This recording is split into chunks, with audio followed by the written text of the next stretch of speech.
ministère, Madame Sandy François.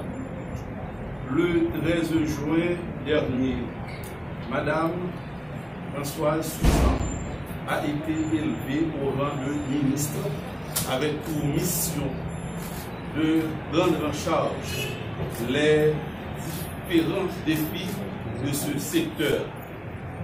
Pour mener à bien sa mission, il lui fallait être bien accompagné et avec le titulaire de la direction générale de ce ministère, M. Emanex Gonzague Désir, elle a pu faire de la route, elle a pu œuvrer avec bien évidemment le soutien de l'ensemble des membres, non seulement de son cabinet, mais également de ses collaborateurs et collaboratrices au ministère à la condition féminine.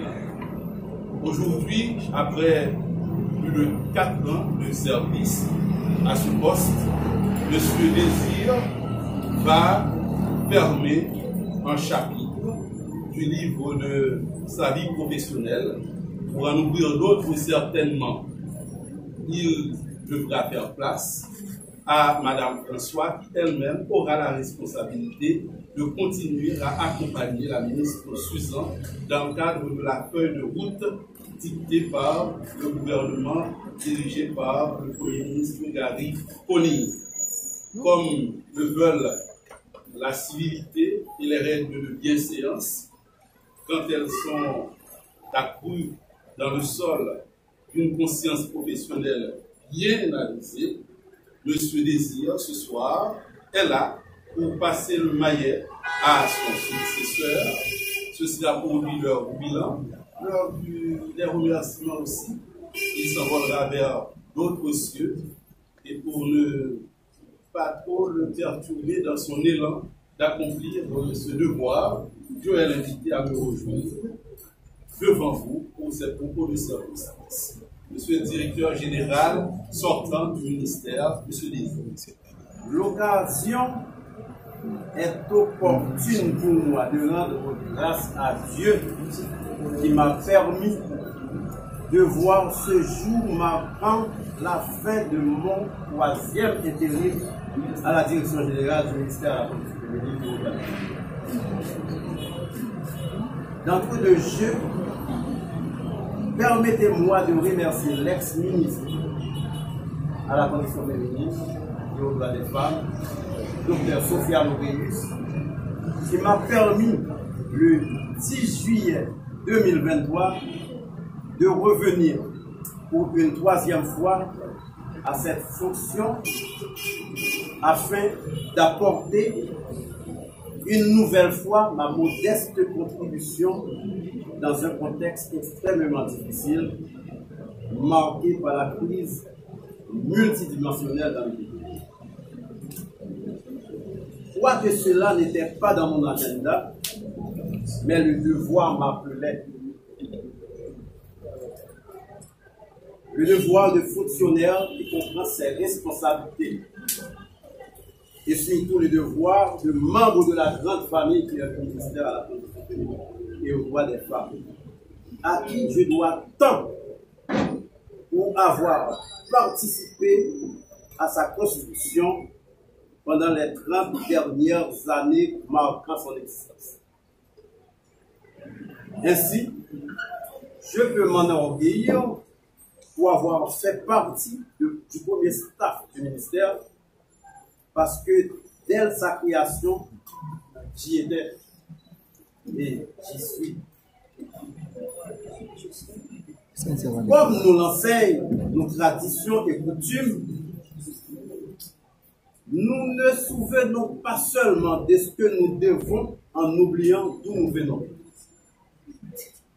Inspirant de cette citation, l'honneur est pour moi de remercier Madame Suzan, ministre à la Condition féminine et aux droits des femmes, parce qu'avec vous, Madame la ministre, j'ai eu 1 mois et demi de collaboration soutenue.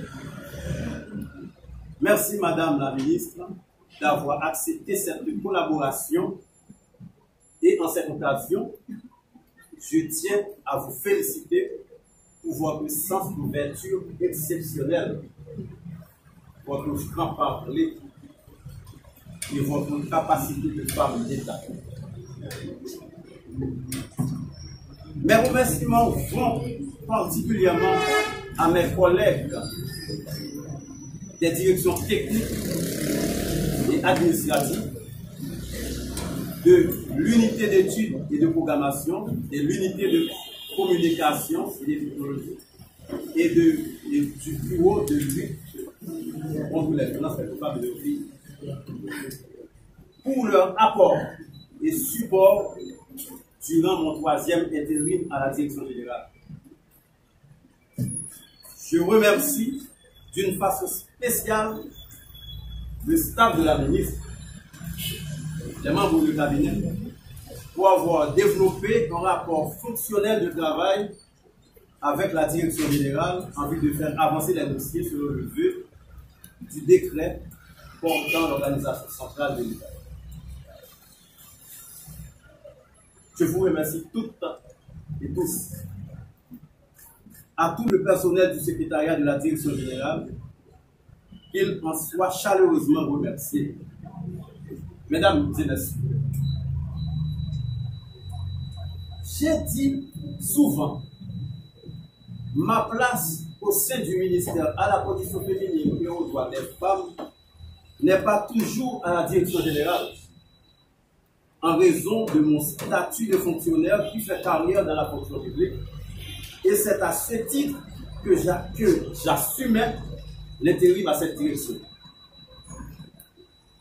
Ceci pour dire que je reste attaché à mon ministère en vue de continuer ma mission sous une autre forme que ça soit. À bien des égards, je développe un attachement particulier pour ce ministère qui m'a offert une éducation soutenue dans le sens du respect des droits des femmes et surtout dans le domaine du genre. Il est évident aussi, jusqu'au fond de mon cœur, je cultive la sincérité de mon attachement au service public et au travail bien fait. Car le seul moyen d'être heureux, dit Fustel de Coulanges, est de se consacrer à une œuvre à laquelle on a foi. N'en déplaise à certaines personnes, le ministère de la Condition féminine, selon l'une de ses fonctions essentielles, fait bien sûr la promotion et la défense des droits des femmes, a besoin aussi des hommes qui croient dans ce combat pour l'égalité femmes-hommes. Madame la directrice générale nommée officiellement,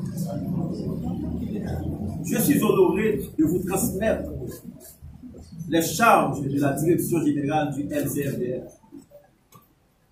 Je dois vous dire, qu'en vous nommant à cette fonction, le ministère n'a rien perdu.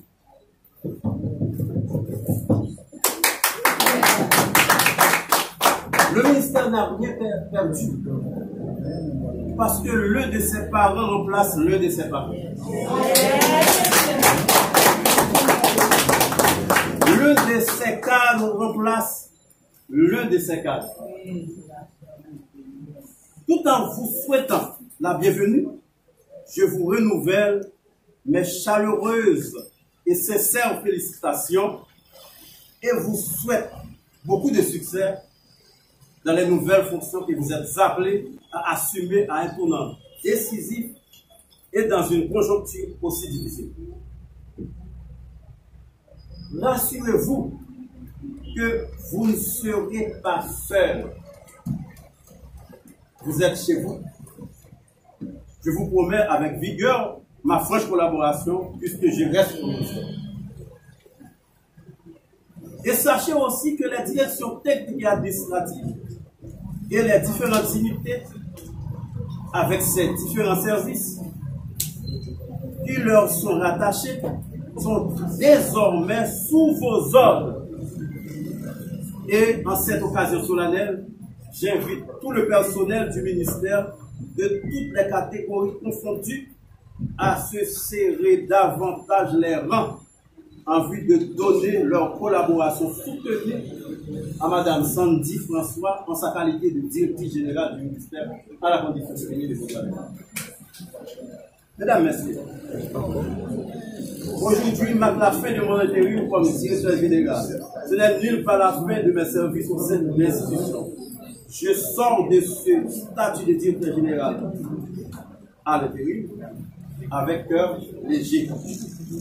Seul Dieu, le grand architecte de l'univers, peut savoir de fil en aiguille tous les sacrifices que j'ai consentis, surtout pendant la période difficile que nous venons de vivre et nous sommes en train de vivre.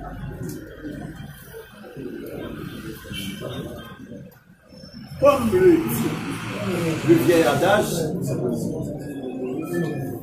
on donne peu lorsqu'on donne de ses biens. C'est surtout lorsqu'on donne de soi-même qu'on donne beaucoup. Je n'ai pas la prétention d'avoir tout réussi, mais j'estime avoir accompli ma part de mission. Si beaucoup a été fait, le bout du tunnel est encore très loin. Aussi, j'invite tous les cadres techniques et le personnel du ministère généralement quelconque à apporter leur contribution à la nouvelle directrice générale.